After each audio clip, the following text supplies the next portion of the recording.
जय हिंद प्यारे बच्चों, आज हम आपके सामने क्लास 10th मैथ्स का एक बहुत इंपॉर्टेंट वीडियो लेकर उपस्थित हुए हैं। इस वीडियो के अंदर जैसा कि आप टॉपिक देख सकते हो, हम इस वीडियो के अंदर प्रीवियस ईयर जो लास्ट ईयर सीबीएसई में क्वेश्चंस आए थे उनके ऊपर चर्चा करने वाले हैं। ठीक है, और उनको सॉल्व कैसे करना है वो भी हम इसमें सीखेंगे। तो आइए इस वीडियो को शुरू करते हैं। इस वीडियो को शुरू करने से पहले अगर आप हमारे चैनल पर नए हैं तो इसको सब्सक्राइब कर लीजिए। अगर यह वीडियो आपको पसंद आता है तो प्लीज़ अपने दोस्तों से शेयर करना ना भूलें। तो सबसे पहले क्वेश्चन की बात करें, फॉर व्हाट वैल्यू ऑफ के the product of zeros of the polynomial is 2। Clear. तो सबसे पहले उन्होंने कहा कि के की वैल्यू निकालनी है जिसमें आपको प्रोडक्ट ऑफ जीरोस गिवन है 2। ठीक है, तो सबसे पहले आपको जीरोस का पता होना चाहिए। जीरोस क्या होती हैं? जो गिवन इक्वेशन को सेटिस्फाई करते हैं। ठीक है, या वो वैल्यूज़ होती हैं जो एक्स की जगह पुट करने पर आपका आंसर क्या आ जाए, जीरो आ जाए। तो अब हमें पता है कि जनरल इक्वेशन, क्वाड्रेटिक इक्वेशन की जनरल इक्वेशन क्या होती है? A X square plus B X plus C होती है, जहाँ पर सम ऑफ जीरोस का फॉर्मूला होता है alpha plus beta is equal to minus B upon A, और प्रोडक्ट ऑफ जीरोस होता है alpha beta C upon A. ठीक है, तो हमें अल्फा बीटा गिवन है 2, यानी कि सी अपॉन ए हमें गिवन है। ठीक है, अब इस इक्वेशन को अगर हम जनरल इक्वेशन से कंपेयर करें, ठीक है, तो यहाँ से हमारे पास वैल्यू क्या आ जाएगी? ए की जगह आ जाएगा के, बी की जगह आ जाएगा -4, सी की वैल्यू आएगी -7।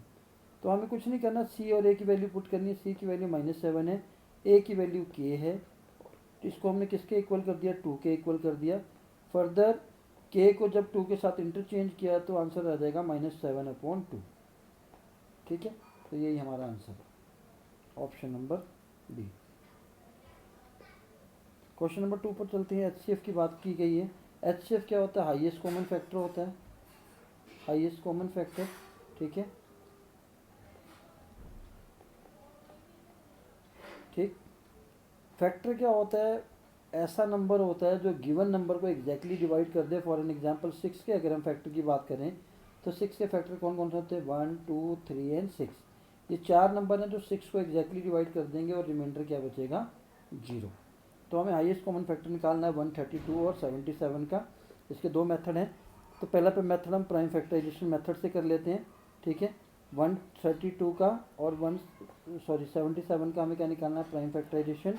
2 से डिवाइड किया 66, 2 से डिवाइड किया 33, 3 से डिवाइड किया 11, 7 से डिवाइड किया 11। और तो इनमें कॉमन कौन सा है? जैसा कि आप देखोगे कि अगर इनमें कॉमन नंबर की बात करें तो हाईएस्ट कॉमन क्या है? 11 है, तो वही इसका आंसर होगा। 11 एक अकेला ऐसा नंबर है जो दोनों नंबर को एग्जैक्टली डिवाइड कर दे। दूसरा मेथड है डिवीजन मेथड, जिसके अंदर आपको कुछ नहीं करना है। 132 को 77 से डिवाइड करना है। 77 से आपने डिवाइड किया, 5 आ गया। ठीक है, फिर 5 बचा, फिर 70। अब इसके अंदर क्या है कि हमें रिमाइंडर को डिवाइज़र बनाते जाना है और जो डिवाइज़र था उसको डिविडेंड बनाते जाना है। जब तक वो एग्जैक्टली डिवाइड ना हो जाए। 22, फिर 55, 22 ज़ा 44, 11 आया, 11 पे 22 एग्जैक्टली डिवाइड हो जाएगा। तो जहाँ पर एग्जैक्टली डिवाइड हो गया जिस नंबर से, वही हमारा क्या होगा? एचसीएफ होगा। ठीक है, तो ये सेकंड मेथड था। चलिए आगे करते हैं। Question number 3, if the roots of the quadratic equations are real and equal. ठीक है, तो ये दो वर्ड इंपॉर्टेंट हैं। Then find the value of K.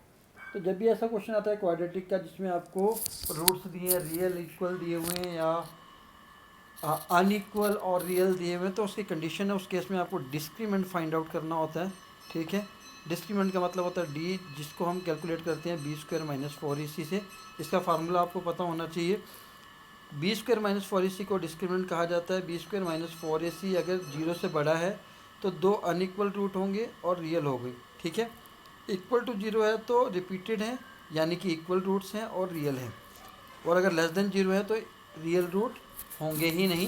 तो इन्होंने हमें कहा है इस क्वेश्चन के अंदर कि इसके जो रूट्स हैं वो इक्वल हैं और रियल हैं। तो हम इसमें फार्मूला यूज़ करेंगे d = 0 वाला। ठीक है, डी का फार्मूला क्या होता है? b² - 4ac। b² की वैल्यू अगर आप जनरल इक्वेशन से कंपेयर करेंगे तो जो b की वैल्यू आएगी -5। ठीक है, a की वैल्यू आपके पास 4 है, c की वैल्यू k है, कांस्टेंट की जगह k है। -5 का स्क्वायर तो 25 हो जाएगा। 4 4 = 16 k, ठीक है। 25 इज इक्वल्स टू 16 के, ठीक है। यहाँ से के की वैल्यू आप निकालना आसान है। के लिए क्या करना है, हमें 16 को दूसरी साइड ले जाना है, तो ये हमारा आंसर आ गया 25/16, जो कि ऑप्शन नंबर बी है, ठीक है। चलिए क्वेश्चन नंबर नेक्स्ट क्वेश्चन पर मूव करते हैं। If one of the zeros of the quadratic polynomial alpha minus x square alpha x plus 1 is -3 then the value of alpha. उन्होंने कहा है कि आपके पास एक जीरोस की वैल्यू -3 है, ठीक है। जीरोस क्या होते हैं मैंने भी आपको बताया था, जब हम उसको इक्वेशन में पुट करते हैं तो उसका जो आंसर है वो क्या आता है, जीरो आता है। तो हमें कुछ नहीं करना, ये जो इक्वेशन हमें गिवन है इसको हमें जीरो के इक्वल रख देना है पहले तो। फिर यहाँ पर हमें x की वैल्यू -3 पुट कर देनी है। पूरी इक्वेशन में x की वैल्यू हमें क्या पुट करनी है, -3, ठीक है। 9 आ जाएगा, 9 अल्फ़ा -9 आ जाएगा, -3 अल्फ़ा आ जाएगा, +1 आ जाएगा, ठीक है। ग्रुपिंग कर लीजिए, 9 अल्फ़ा -3 अल्फ़ा कितना हो गया, 6 अल्फ़ा हो गया। -9 + 1 -8 हो जाएगा, 6 अल्फ़ा इज इक्वल्स टू 8 हो जाएगा। और जब हम यहाँ से अल्फ़ा की वैल्यू निकालेंगे तो ये 8/6 हो जाएगा। जब इसको हम रिड्यूस करेंगे शॉर्टेस्ट फॉर्म में तो इसका आंसर आएगा 4/3। तो जब भी ऐसा क्वेश्चन आए कि आपको एक रूट गिवन है और के की वैल्यू अल्फ़ा की वैल्यू जैसे इस क्वेश्चन में पूछी गई है, आपको कुछ नहीं करना, उस रूट की वैल्यू को, जीरो की वैल्यू आप में एक्स की जगह पुट करनी है, उसको जीरो को इक्वल रख देना है और ऐसे सॉल्व कर लेना है। द वैल्यू ऑफ के for which the linear pair of linear equation don't have a solution. Clear, don't have solution, इसकी 3 कंडीशन होती है, तीनों कंडीशन आपको पता होनी चाहिए। पहला, जब दो इक्वेशन दी हुई होती हैं 5x + 2y - 7 is equals to 0, 2x + ky + 1 is equals to 0। जब हम इसको कंपेयर करेंगे इससे, a1x + b1y + c1 is equals to 0, a2x + b2y + c2 is equals to 0। तो हमें ये कंडीशन फॉलो करनी होगी, अगर a1/a2 is not equal to b1 b2 तो एक एग्जैक्टली एक सोल्यूशन आएगा। अगर ये तीनों ही इक्वल हो जाते हैं तो इन्फिनाइटली मैनी सोल्यूशन आएगा, और उस केस में जो ग्राफ है वो सिंगल लाइन आएगी, ओवरलैपिंग ग्राफ होगा, ठीक है। और थर्ड की कंडीशन, जहाँ पर कोई सोल्यूशन नहीं मिल रहा हमें, उस केस में लाइन पैरेलल होंगी, ठीक है, ठीक है। और सोल्यूशन कुछ भी नहीं मिलेगा। इन्होंने कहा कि कोई सोल्यूशन नहीं है तो हमें फार्मूला लगाना है a1/a2 is equals to b1/b2 not is equals to c1/c2। तो आपको पहले दो वाले ग्रुप ले लेने हैं। a1 की वैल्यू 5 है, a2 की वैल्यू 2 है, b1 की वैल्यू 2 है, b2 की वैल्यू k है। यहाँ से आपने इसको सॉल्व करना है और k की वैल्यू निकाल लेनी है। 2 × 4, 4/5। तो जो k का आंसर आएगा वो 4/5 आएगा, ठीक है। क्योंकि उन्होंने कहा था कि कोई सोल्यूशन नहीं है, कोई सोल्यूशन नहीं का तो जो फार्मूला है वो ये है। अगर उन्होंने कहा होता कि इनफाइनाइटली मैनी सोल्यूशन है तो हम तीनों को इक्वल कर देते। Next question, 2 alarm clocks rings their alarms at regular intervals of 20 minutes and 25 minutes respectively. If they first beep together at 12 noon, at what time will they beep again together next time? पहले उन्होंने कहा है कि 2 clocks हैं, alarm clocks है जिसमें alarm बजता है। तो जो फर्स्ट क्लॉक है उसका अलार्म हर 20 मिनट्स के बाद रिपीट होता है, और जो सेकंड क्लॉक है उसका अलार्म हर 25 मिनट पे रिपीट होता है, ठीक है। उन्होंने कहा है कि ऐसा एक, जब उनको पहली बार एक साथ कब बजाया गया था, 12 नून पर, 12 बजे उनको एक साथ बजाया गया था। अगली बार वो कब एक साथ बजेंगी? तो जब भी ऐसा क्वेश्चन आता है प्यारे बच्चों, आपको क्या कैलकुलेट करना है, लोएस्ट कॉमन मल्टीपल।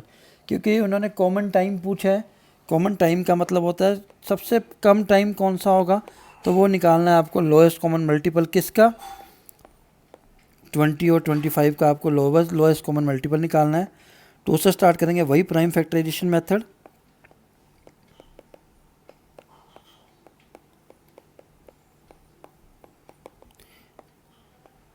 ठीक है। 2 × 4, 4 × 5 = 20, ठीक है। इसको मल्टीप्लाई कर लेते हैं, एलसीएम देखते हैं क्या आया, 2 2 जा 4, 4 5 जा 20, 25 जा 100। तो 100 मिनट के बाद वो दोबारा रिंग करेंगी एक साथ। तो 100 मिनट को अगर आप आवर्स एंड मिनट में कन्वर्ट करेंगे, 1 hour is equals to 60 minute. तो इसको हम ब्रेक करेंगे 100 को 60 मिनट प्लस 40 मिनट। 60 मिनट की जगह हम लिख सकते हैं 1 आवर 40 मिनट हो गया। तो 12 बजे वो रिंग की थी, उन्होंने रिंग किया था एक साथ। उसके बाद 1 आवर 40 मिनट्स के बाद एक साथ रिंग करेंगी, यानी कि 1340 पर वो एक साथ दोबारा रिंग करेंगी। क्लियर? जब भी ऐसा क्वेश्चन आता है कि अलग अलग टाइम है, फिर वो एक साथ कब बजेंगी, उस केस में आपको क्या कैलकुलेट करना है? एलसीएम कैलकुलेट करना है। क्लियर? चलिए, अब यहाँ पर सीधा सीधा इन्होंने एलसीएम कैलकुलेट करने के लिए कहा है, तो वही प्राइम फैक्टराइजेशन मेथड आप यूज़ करेंगे। 2 से स्टार्ट करते हैं।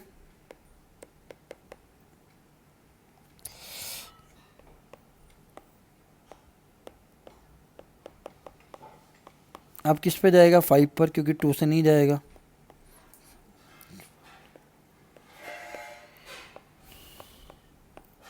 फिर 5 से,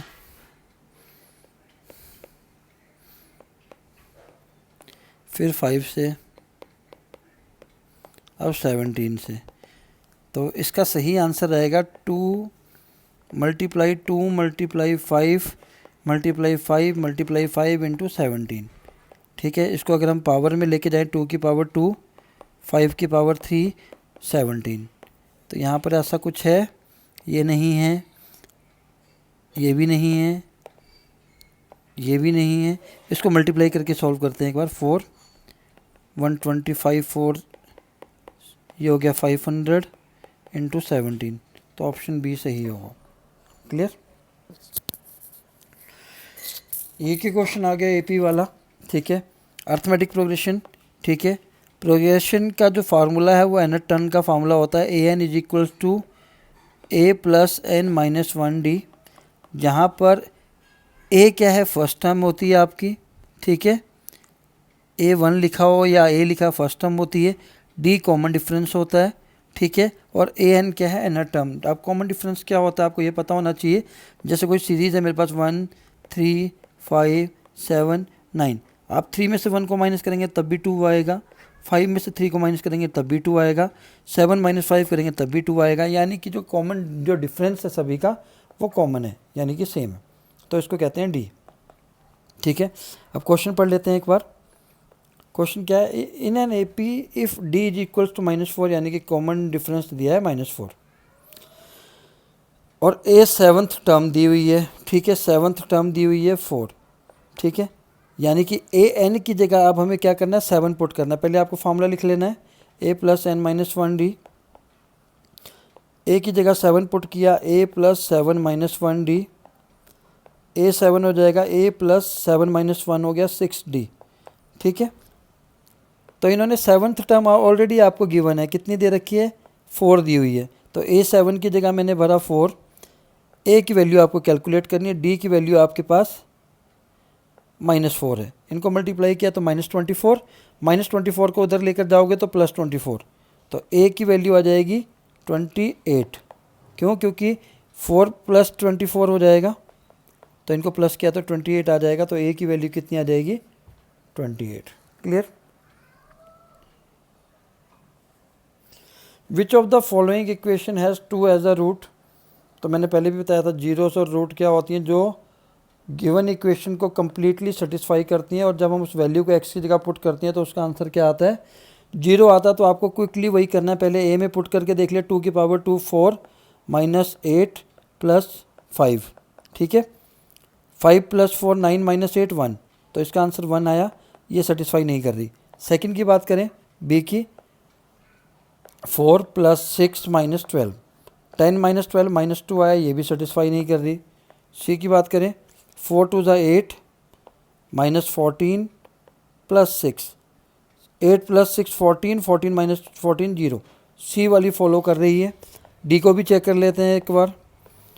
3 2 का स्क्वायर 4 4 3 = 12 -12 -2, ये तो कट गया लेकिन बचा 2। तो इसका जो सही आंसर होगा वो ऑप्शन सी होगा, क्योंकि जब हमने इसकी वैल्यू पुट की और उसका आंसर क्या आया? 0। ठीक है, तो जब भी ऐसा क्वेश्चन है कि कौन सी इक्वेशन को सेटिस्फाई कर रहा है, तो आपने तुरंत एकदम फटाफट वैल्यू पुट करके देख लेनी है, जिसका आंसर 0 आ रहा होगा वही आंसर होगा। Zeros of the polynomial, zeros calculate करने के लिए बहुत इजी तरीका, आप इसके फैक्टर बना लीजिए, ठीक है। 3x² + 11x - 4 के फैक्टर बना लीजिए। फैक्टर बनाने का वही कंसेप्ट है, 12x² आना चाहिए मल्टीप्लाई करके और प्लस करके 11 आना चाहिए, ठीक है। और जब हम इसको ब्रेक करेंगे तो इसके फैक्टर बनेंगे 12x - 1x - 4। जब आप इसको प्लस करेंगे तो 11x भी आ गया, और जब आप मल्टीप्लाई कर रहे हैं तो -12x² भी आ गया, यानी कि आपके फैक्टर सही बने हैं। अब करनी है आपको ग्रुपिंग, पहले दो के ग्रुप ले लेते हैं, 3x² + 12x। अब यहाँ से ग्रुपिंग करने हैं, माइनस साइन जब आप बाहर लेंगे तो अंदर वाले दोनों के साइन क्या हो जाएंगे, चेंज हो जाएंगे। यहाँ से क्या कॉमन आएगा, 3x कॉमन आएगा, ब्रैकेट में बचेगा x + 4 -1 x + 4, ठीक है। हमेशा ये कॉमन चीज़ एक जैसी ही बचनी चाहिए, ध्यान रखना है आपने, ठीक है। 3x - 1 और x + 4, ये दो फैक्टर बन गए। जब आपके फैक्टर बनते हैं तो दोनों फैक्टर को आपने 0 के इक्वल रखना है, और यहाँ से x की वैल्यू निकाल लेनी है, 1/3 और -4, यही आपके आंसर होंगे। किसका ऑप्शन -4 और 1/3, ऑप्शन नंबर C सही है, ठीक है। चलिए, the value of k for which the pair of linear of equation है इनफाइनाइटली मैनी सोल्यूशन। तो मैंने आपको बताया था इनफाइनाइटली मैनी सोल्यूशन कब होते हैं, जब a/a2 = b/b2 = c/c2 होता है। जब ये कंडीशन होती है तो इनफाइनाइटली मैनी सोल्यूशन होते हैं। इसी को हमने इसके अंदर पुट करना है, ठीक है। a1 की वैल्यू 1 है, b1 की वैल्यू 1 है, c1 की वैल्यू -4, a2 की वैल्यू 2 है, b2 की वैल्यू k है, और c2 की वैल्यू -8 है, ठीक है। मैंने इनको जनरल इक्वेशन से कंपेयर किया है, जो ये वाली है, इसको भी हमने इससे इक्वेट किया, a2x b2y + c = 0, ठीक है। तो यहाँ से वैल्यू पुट कर ली। अब हमने इसको कुछ नहीं करना, जैसे वैल्यू दी थी 1/2 = 1/k -4/-8, ठीक है। आप इनमें से किसी को भी दो को इक्वल ले लीजिए, ठीक है। k की वैल्यू क्या आ गई, 2, तो यही आंसर है, ऑप्शन नंबर C। क्लियर। आप अगले दो को भी अगर लेके चेक करना चाहते हैं तब भी आपका आंसर गलत नहीं आएगा। माइनस से माइनस कैंसिल, 4 × 1 = 4, 4 × 2 = 8, k की वैल्यू तब भी कितनी आ जाएगी, 2, ठीक है।